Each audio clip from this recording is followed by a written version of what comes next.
এই টাইপের মুভিগুলো আমরা সাধারণত তামিল কিংবা হচ্ছে ইন্ডিয়ান কিংবা বাহিরের দেশের মুভিগুলোতে দেখি যে দেশ নিয়ে নিজের দেশকে রিপ্রেজেন্ট করার জন্য, নিজের দেশের প্রতি ভালোবাসা দেখানোর জন্য যে কাহিনী ভিত্তিক যে মুভিগুলো করা হয়, সেটা আমাদের দেশে দেখে আমার আসলে অনেক ভালো লাগছে। আর যারা অ্যাক্টর অ্যাক্ট্রেস ছিলেন তাদের যে ইফোর্ট ছিল এখানে আমার আসলেই খুবই ভালো লেগেছে। আর নিজের দেশের প্রতি ভালোবাসামূলক একটা মুভি মানে আমি আসলে এক্সপেক্ট করি না, এটা খুবই ভালো লেগেছে।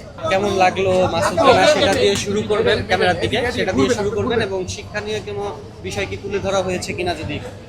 ফার্স্ট অফ অল বিপিএমসি গ্রুপের পক্ষ থেকে আমরা এসেছি, তো ঈদের পরে এরকম একটা মিট আপ এবং এত সুন্দর একটা মুভির আয়োজন করা হয়েছে এখানে। আর আমার কাছে মুভিটা একটু ডিফারেন্ট লেগেছে, কারণ এখন বেশিরভাগ মুভি ফ্যামিলি নিয়ে দেখার মতো না, কারণ অনেক সময় বাচ্চারা অনেক সময় মুভি দেখতে চায় যে চলো মুভি দেখতে চায়, বাট মাসুদ রানা মুভিতে আমার কাছে মনে হচ্ছে যে সবাই ফ্যামিলি নিয়ে, ফ্রেন্ড সার্কেল সবাই নিয়ে এনজয় করতে পারবে। এবং এখানে বাংলাদেশের কিছু বিষয় তুলে ধরা হয়েছে, সেটাও ভালো লেগেছে যে আমাদের দেশকে নিয়ে রিপ্রেজেন্ট করা হয়েছে। তো সব মিলে আমার কাছে কাস্টিং থেকে শুরু করে অ্যাক্টিং সব কিছু আলহামদুলিল্লাহ ভালো লেগেছে। আশা করি আপনারা সবাই আসবেন এবং ফ্যামিলি নিয়ে আসবেন, বেশি ভালো লাগবে। যেটা জানতে চাচ্ছিলাম যে আসলে শিক্ষণীয় কোনো বিষয় কি তুলে ধরা হয়েছে? শিক্ষণীয় বিষয় বলতে এখানে অনেক কিছু যেগুলো পারসেপশন আমাদের দিক থেকে আমরা হয়তো বা চিন্তা করি যে জিনিসগুলো এখানে সেগুলো তুলে ধরা হয়েছে, যে আমরা একটা দেশকে কিভাবে আগিয়ে নিয়ে যাওয়ার জন্য, এবং হচ্ছে দেশের যে জিনিসগুলো ব্যাপারগুলো আছে আমরা অনেক সময় এগুলোকে নেগলেক্ট করি, তো সেটাকে আরও বেশি কিভাবে প্রচার করা যায়, অ্যাডভার্টাইজ করা যায় বা আরও উপরে কীভাবে উঠানো যায়, এগুলো নিয়ে আরও বেশি করে এই মুভিতে দেখানো হয়েছে। আর আমার কাছে মনে হয়েছে যে সবাই সবার জায়গা থেকে খুবই বেস্ট পারফরমেন্স দেওয়ার ট্রাই করেছে। কালার এক্সপার্ট এবং ডার্ক স্যাপ সমৃদ্ধ অরিক্স অ্যাডভান্স ডিটারজেন্ট পাউডার, আপনার লন্ড্রি এক্সপার্ট। অভিনয় তো অবভিয়াসলি আমাদের হিরোর ভালো লেগেছে, আমাদের মাসুদ রানা যে মেইন লিড ছিল সেও ভালো করেছে, অমিত যে ছিল ভিলেনের রোল যে করেছে তার রোলটাও ভালো লেগেছে। মোটামুটি সবাই, পূজা চেরি সবাই ভালো করেছে কাজ সবার জায়গা থেকে। নায়ক নায়িকার কেমিস্ট্রি, হ্যাঁ নতুন হিসেবে দুজনকে যেহেতু আমি ফার্স্ট দেখছি দুজনের কাজ, তো মোটামুটি ভালো করেছে এবং আরও ভালো কাজ তারা পাবে ইনশাল্লাহ সামনে, তাদের অ্যাক্টিং ক্যারিয়ার আরও ভালো কিছু করতে পারবে।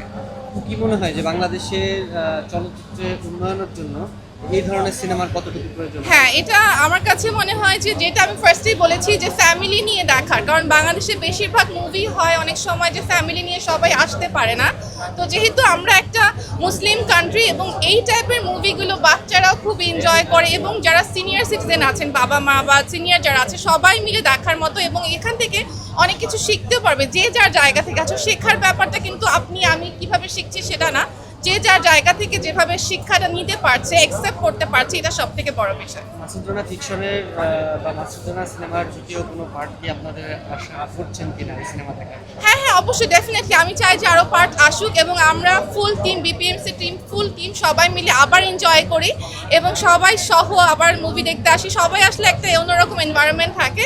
আমি চাই যে পার্ট 2 এবং 3, 4, 5 আরও বেশি বের হোক, সবাই দেখতে পারে যেন। Thank you so much. Thank you. It was a nice movie, ভালো লেগেছে, অ্যাক্টিং ভালো ছিল, আর স্টোরি লাইনটা সব থেকে ভালো ছিল। সবচেয়ে কার অভিনয় বেশি ভালো লেগেছে?